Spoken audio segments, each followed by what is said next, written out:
Hi guys, आज की इस वीडियो में हम जो स्पीडी का पेज नंबर 4 है उसके बारे में डिस्कस करने वाली हैं और टॉपिक रहेगा संपूर्ण ब्रह्मांड एवं हमारा सौरमंडल। तो अगर आपने पिछली वाली वीडियो नहीं देखी है तो चैनल पर विजिट कीजिए और पिछली वाली वीडियो आप एक बार उनका भी रिवीजन कर सकते हैं। आज की वीडियो हम स्टार्ट करते हैं। फर्स्ट क्वेश्चन हमारा, पृथ्वी को घेरने वाला आकाश है ब्रह्मांड। जो पृथ्वी का जो घेरने वाला जो आकाश है वो ब्रह्मांड है। ब्रह्मांड का अध्ययन कहलाता है कॉस्मोलॉजी। नेक्स्ट है, ब्रह्मांड में लगातार प्रसार की घटना क्या कहलाती है? Big bang. और ब्रह्मांड के उत्पत्ति में सर्वाधिक मान्य सिद्धांत कौन सा है? महाविस्फोटक सिद्धांत, बिग बैंग थ्योरी। ये आपने पढ़ा तो जरूर होगा। जो ब्रह्मांड की जो उत्पत्ति हुई थी उसमें सर्वाधिक मान्य जो सिद्धांत कौन सा माना गया है? महाविस्फोटक सिद्धांत, big bang theory. Big bang सिद्धांत का प्रतिपादन किया था जॉर्ज लेमेंथियर, बेल्जियम के थे जॉर्ज लेमेंथियर, 1894 से 1896 के बीच में। आधुनिक खगोल शास्त्र का जनक कहा जाता है कोपरनिकस को, जो कि पोलैंड के थे। सूर्य सौरमंडल का केंद्र है और पृथ्वी इसकी परिक्रमा करती है। किसने कहा था? कोपरनिकस ने कहा था। ठीक है, पृथ्वी ब्रह्मांड का केंद्र है और सूर्य इसकी परिक्रमा करता है। किसने कहा था? टोल्मी ने। ग्रहों की गति का नियम का जो प्रतिपादन किया था किसने कहा था? जोहान्स केपलर ने। कहाँ के थे? जर्मनी के। की पॉइंट है, याद रखना इनको। ब्रह्मांड का लगातार विस्तार हो रहा है, ये किसने कहा था? एडविन हबल ने। कब? 1920 में। ठीक है। सौरमंडल का विकास हुआ था, माना गया है 4.5 अरब वर्ष पूर्व। ठीक है। ब्रह्मांड का मौलिक कण कौन सा है? Higgs boson. हिग्स बोसॉन का अन्य नाम क्या है? God particle. सर्न कहाँ स्थित है? जहां जॉर्ज हैड्रोन कोलाइडर यानी कि LHC मशीन द्वारा 2010 में हिग्स बोसॉन के निर्माण का प्रयास हुआ था। कहाँ पे है? जनेवा में। नेक्स्ट देखना, ब्रह्मांड की आयु 13 मिलियन वर्ष है। ये आपको ऊपर वाला क्वेश्चन समझ में नहीं आया होगा, देखना। सर्न है एक, वो कहाँ पर स्थित है? जहाँ पर जॉर्ज हैड्रोन कोलाइडर एक मशीन है, उसका 2010 में एक हिग्स बोसॉन का निर्माण का प्रयास हुआ था। और ये एक जगह जो है ना सर्न, ये कहाँ पे है? जनेवा में। नेक्स्ट देखना, ब्रह्मांड का व्यास है 10 की पावर 8 प्रकाश वर्ष। ब्रह्मांड का जो व्यास माना गया है 10 की पावर 8 प्रकाश वर्ष। ब्रह्मांड में विस्फोटी तारा कहलाता है अभिनव तारा या सुपरनोवा। सुपरनोवा मर्त पर्याय तारे की विस्फोट अवस्था है सुपरनोवा। ठीक है। नेक्स्ट देखना एक बार, एक वर्ष में प्रकाश वर्ष द्वारा तय की दूरी क्या कहलाती है? प्रकाश वर्ष। जो एक वर्ष में जो प्रकाश दूरी तय करता है ना, वो कहलाती है एक लाइट ईयर। खगोलीय दूरी का सबसे बड़ा मात्रा कौन सा है? प्रकाश वर्ष।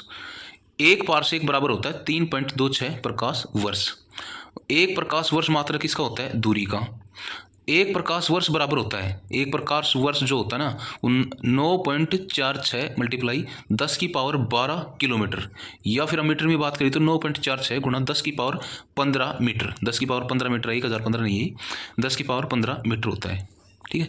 आकाशगंगा जो है गैलेक्सी है गैसों, बादलों, धूलकणों और अरबों तारों का एक समूह है। आकाशगंगा के है गैसों, बादलों, धूलकणों और अरबों तारों का एक समूह है। हमारी आकाशगंगा है, उसका क्या नाम है? दुग्ध मेखला। ठीक है। हमारा सौरमंडल या सूर्य जिस आकाशगंगा में स्थित है उसे कहा गया है दुग्ध मेखला। आकाशगंगा की आकृति कौन सी है? सर्पिलाकार, सभी को पता होता है। आकाशगंगा की सबसे नजदीक मंदाकिनी कौन सी है? देवयानी यानी एंड्रोमेडा। ठीक है। आकाशगंगा मंदाकिनी को सर्वप्रथम देखा तथा बृहस्पति ग्रह को खोजा था किसने? गैलीलियो ने। सबसे पहले आकाशगंगा मंदाकिनी को खोजा था और बृहस्पति ग्रह को देखा था कौन से वैज्ञानिक रहे हैं? गैलीलियो।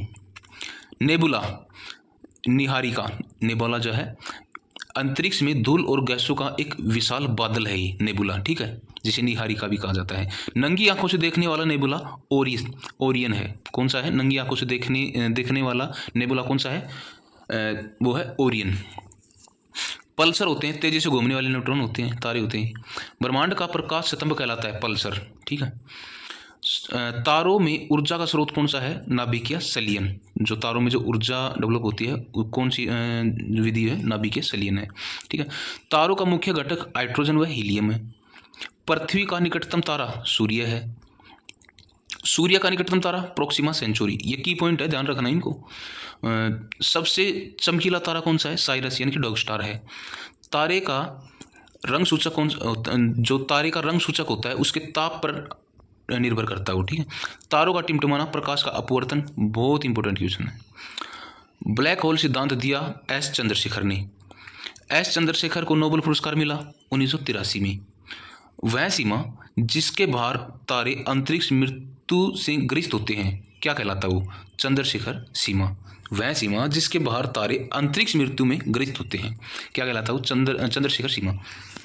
चंद्रशेखर सीमा होती है 1.44 सूर्य द्रव्यमान के बराबर होती है चंद्रशेखर सीमा, ठीक है। तारों की सुंदर आकृति तारामंडल कहलाती है। तारामंडलों की कुल संख्या है 89। जो तारामंडलों की कुल संख्या कितनी है? 89 है। नेक्स्ट देखना, सबसे बड़ा तारामंडल है सेंट्रोस, 94 तारामंडल उसमें, सबसे 94 हैं तारे उसमें, सबसे बड़े तारामंडल में, ठीक है। सबसे छोटा तारामंडल है हाइड्रा, 68 तारे हैं उसमें। ध्रुव तारा है एक लघु सप्तऋषि का भाग। ध्रुव तारा किसका भाग है? लघु सप्तऋषि का भाग है। दिशा निर्धारण में सहायक है ध्रुव तारा। जो दिशा निर्धारण में जो सहायक है वो ध्रुव तारा है। ध्रुव तारा सूचित करता है उत्तर दिशा को। जो ध्रुव तारा है वो किसको सूचित करता है? उत्तर दिशा को। नेक्स्ट है धूमकेतु। धूमकेतु है धूल, बर्फ व गैस से निर्मित पिंड है एक, ठीक है। नेक्स्ट है 76 वर्षों में दिखाई देने वाला धूमकेतु पुच्छल तारा हेली है, जो कि अंतिम बार 1986 में दिखाई दिया था, ठीक है। हेलू धूमकेतु पुनः दिखाई देगा। जो अगली बार जो है अब हेली जो धूमकेतु कब दिखाई देगा? 2062 में दिखाई देगा, ठीक है। नेक्स्ट देखना, आकाश के अनुसार ग्रहों का क्रम घटते क्रम में हम बात कर लेते हैं। तो पहला है बृहस्पति, शनि, अरुण, वरुण, पृथ्वी, शुक्र, मंगल एवं बुध है। नेक्स्ट देखना, सूर्य से दूरी के अनुसार ग्रहों के क्रम में बढ़ते क्रम में हम बात कर लेते हैं एक बार। तो बुध है, फिर शुक्र आएगा, पृथ्वी, मंगल, बृहस्पति, शनि, अरुण व वरुण आएंगे, ठीक है। नेक्स्ट देखना, सूर्य का केंद्रीय भाग क्या कहलाता है? कोर। सूर्य के केंद्र का तापमान कितना है? 15 मिलियन डिग्री सेल्सियस होता है। सूर्य की जो सेंटर है ना, जो कोर है, उसका टेम्परेचर होता है इतना। सूर्य की सतह का तापमान कितना होता है? सूर्य की जो लेयर है ना, उसका तापमान होता है 6000 डिग्री सेल्सियस, ठीक है। सूर्य की बृहत्तम परत किरीट यानी कि कोरोना। सूर्य की जो बाहरीतम जो परत है ना, उसको किरीट बोला जाता है। नेक्स्ट देखना, कोरोना उत्सर्जित करता है एक्स किरणें। कोरोना कौन सी किरणें उत्सर्जित करता है? एक्स किरणें। सूर्य का दीप्तिमान सतह कहलाती है प्रकाश मंडल यानी कि फोटोस्फीयर। फोटोस्फीयर कहलाती है सूर्य की दीप्तिमान सतह जो चमकती है। प्रकाश मंडल का ऊपरी भाग जो प्रकाश से मान नहीं होता वो वर्णमंडल यानी कि क्रोमोस्फीयर कहलाती है, ठीक है।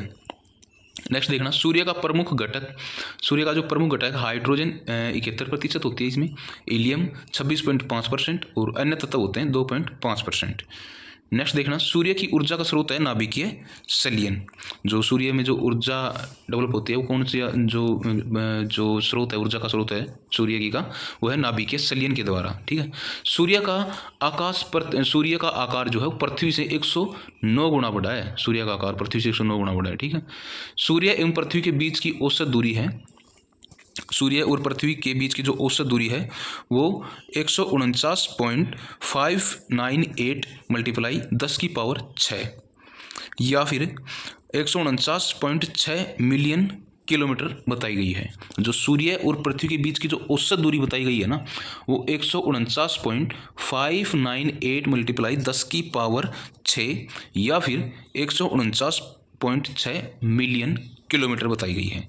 नेक्स्ट देखना, सूर्य ग्रहण होता है जब सूर्य एवं पृथ्वी के बीच में चंद्रमा आ जाता है।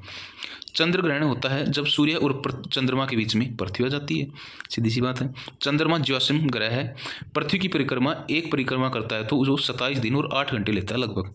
जब चंद्रमा है एक ज्योतिषम ग्रह, ठीक है, और पृथ्वी की परिक्रमा करता है तो कितना टाइम लेता है? 27 दिन और 8 घंटे लगभग। अंतरिक्ष यात्री को आकाश का रंग कैसे दिखाई देता है? सभी को पता होता है, काला रंग दिखाई देता है। आकाश नीला दिखाई देता है किसके कारण? प्रकाश के परिकिरण के कारण आकाश का रंग नीला दिखाई देता है। अब हम अगला देख लेते हैं सौरमंडल एक दृष्टि में। ये थोड़े मतलब बुलेट पॉइंट हैं, इनका भी हम डिस्कस कर लेते हैं। इसमें पहला रहेगा हमारा, सौरमंडल का मुखिया किसे कहा गया है? सूर्य को। वनडे एग्जाम के लिए बहुत इंपॉर्टेंट है ये पॉइंट, 1 या 2 पॉइंट पूछे जाते हैं वनडे एग्जाम में इनके बारे में भी। सौरमंडल में ग्रहों की कुल संख्या कितनी है? 8 है। सबसे बड़ा एवं भारी ग्रह कौन सा है? बृहस्पति ग्रह है। दूसरा सबसे बड़ा ग्रह शनि ग्रह है। सबसे छोटा ग्रह बुध यानी कि मरकरी ग्रह है। सूर्य से सबसे निकट स्थित ग्रह कौन सा है? बुध ग्रह है। पृथ्वी के सबसे निकट स्थित ग्रह कौन सा है? शुक्र ग्रह है। सर्वाधिक ठंडा ग्रह वरुण यानी कि नेपच्यून है। सूर्य व पृथ्वी से दूर स्थित ग्रह, सूर्य और पृथ्वी से दूर स्थित ग्रह कौन सा है? वरुण है। पृथ्वी के पड़ोसी ग्रह कौन से हैं? शुक्र है इधर की साइड और मंगल है। ठीक है, नेक्स्ट देखना, सर्वाधिक चमकीला एवं गर्म ग्रह कौन सा है? शुक्र। सर्वाधिक चमकीला और गर्म ग्रह है शुक्र को माना गया है। ठीक है, वरुण की खोज की थी जॉन गेले के द्वारा, कब? 1846 में। सर्वाधिक उपग्रहों वाला जो ग्रह है कौन सा है? बृहस्पति। 92 खोजे जा चुके हैं इसके उपग्रह अभी तक। बिना उपग्रहों वाला ग्रह बुध एवं शुक्र, जो बुध ग्रह है और शुक्र ग्रह, इन पर कोई भी उपग्रह नहीं है। जैसे कि हमारी पृथ्वी पर एक है कौन? चंद्रमा। तो इनके यहाँ कोई भी उपग्रह नहीं है बुध एवं शुक्र ग्रह के ऊपर। ठीक है, लाल व हरा ग्रह, लाल ग्रह मंगल ग्रह को, हरा ग्रह वरुण ग्रह को कहा गया है। पीला तथा नीला ग्रह बृहस्पति तथा पृथ्वी। पीला ग्रह बृहस्पति, नीला ग्रह पृथ्वी। ठीक है, लेटा हुआ ग्रह कौन सा है? अरुण, यूरेनस। लेटा हुआ ग्रह किसे कहा गया है? अरुण को। सर्वाधिक गैसों से घिरा ग्रह अरुण। सर्वाधिक गैसों से जो घिरा ग्रह कौन सा है? अरुण है। नेक्स्ट देखना, यूरेनस की खोज की थी हर्शेल के द्वारा 1781 में। सबसे कम घनत्व वाला ग्रह कौन सा है? शनि। सबसे कम घनत्व वाला ग्रह शनि। पृथ्वी की बहन या सौंदर्य का देवता किसे कहा गया है? शुक्र को, सॉरी। पृथ्वी की बहन या सौंदर्य का देवता शुक्र को कहा गया है। भोर या सांझ का तारा शुक्र है, विंसी है। सबसे बड़ा उपग्रह गैनीमेड, बृहस्पति। सबसे बड़ा उपग्रह है गैनीमेड पर है, बृहस्पति ग्रह पर वो। ठीक है, बृहस्पति ग्रह का उपग्रह कौन सा है? गैनीमेड, जो कि सबसे बड़ा उपग्रह है। ठीक है, अब याद रहेगा ना। सबसे छोटा उपग्रह कौन सा है? डिमोस। नेक्स्ट देखना, फोबोस और डिमोस कौन से ग्रह के उपग्रह हैं? ये मंगल ग्रह के। शनि का सबसे बड़ा उपग्रह कौन सा है? शनि ग्रह का सबसे बड़ा उपग्रह टाइटन। शनि ग्रह में वलय यानी कि छल्लों की संख्या कितनी है? 7। शनि के रिंग्स की खोज करता किसने की थी? शनि के रिंग्स की खोज गैलीलियो ने। सबसे तेज और सबसे धीमी गति से परिभ्रमण करने वाला ग्रह कौन सा है? सबसे तेज तो कौन सा करता है? परिभ्रमण, मतलब कि अपनी दूरी पर जो घूमते हैं वो है, एक तो बृहस्पति है, दूसरा है शुक्र। अपनी ही दूरी पर सबसे अपने परिभ्रमण करने वाले जो ग्रह हैं वो है बृहस्पति, सबसे तेज करता है, अराउंड 10 घंटे या 8 घंटे समथिंग है इसका, और दूसरा है शुक्र। नेक्स्ट है, सबसे कम समय में सूर्य की परिक्रमा करने वाला ग्रह है बुध। 88 दिन में सबसे कम समय में सूर्य की परिक्रमा कर लेता है, मतलब कि 1 साल होता है बुध का 88 दिन का। ठीक है, अपने यहाँ 365 या 66 का होता है। पृथ्वी के विपरीत दिशा पूर्व से पृथ्वी के विपरीत दिशा जो है पूर्व से पश्चिम में चक्कर लगाने वाले ग्रह कौन से हैं? शुक्र और अरुण। जो पृथ्वी की विपरीत दिशा में यानी कि पूर्व से पश्चिम की लगाते हैं वो है शुक्र और अरुण, और जबकि पृथ्वी जो है वो पश्चिम से पूर्व की तरफ सूर्य के चक्कर लगाती है। ठीक है, पृथ्वी से सबसे निकट तारे का प्रकाश पृथ्वी पर पहुंचने में जो कितना समय लगता है उसका? 4.2 वर्ष। जो पृथ्वी से सबसे निकट तारे का प्रकाश है वो पृथ्वी पर पहुंचने में जो लगता है समय वो 4.2 वर्ष। सूर्य तथा चंद्रमा के प्रकाश को पृथ्वी पर पहुंचने में लगा समय 8.3 मिनट यानी कि 500 सेकंड तथा 1.3 सेकंड। ठीक है, भू स्थित उपग्रहों की ऊंचाई है 36,000 किलोमीटर। जो भू स्थित जो उपग्रहों की जो ऊंचाई बताई गई है वो बताइए 36,000 किलोमीटर। क्षुद्र स्थित है, क्षुद्र ग्रह जो कहाँ पे है वो है मंगल ग्रह और बृहस्पति ग्रह के बीच में है। वहाँ पर क्षुद्र ग्रह की पेटी भी बताई गई है। क्षुद्र ग्रह मंगल और बृहस्पति ग्रह के बीच में घूम रहे हैं। सबसे बड़ा क्षुद्र ग्रह कौन सा है? सेरेस। किसने खोज की थी इसकी? पियाजी ने। ठीक है, नेक्स्ट है, पृथ्वी का एकमात्र उपग्रह कौन सा है? चंद्रमा है, सभी को पता है। सी ऑफ ट्रॉक्विलिटी स्थित है चंद्रमा पर। सी ऑफ ट्रंक्विलिटी जो है चंद्रमा पर है। बोना ग्रह किसे कहा गया है? प्लूटो को, यम को। और सेरेस है और एसिस है, 3 है ये। कौन से? प्लूटो, सेरेस और एसिस। नेक्स्ट है प्लूटो, खोज किसने की थी? 1930 में टॉम्बैग ने इसकी खोज की थी। और ग्रहों की श्रेणी से कब हटाया गया इसको? 2006 में प्राग एक बैठक हुई थी उसमें हटाया गया था। 2006 में एक बैठक हुई थी, प्राग बैठक, उसमें इस ग्रह को यानी कि प्लूटो को हटा दिया गया था ग्रहों की श्रेणी से। खोजा कब गया था? 1930 में। किसने खोजा था? टॉम्बैग ने। ठीक है, तो थैंक यू गाइज। आज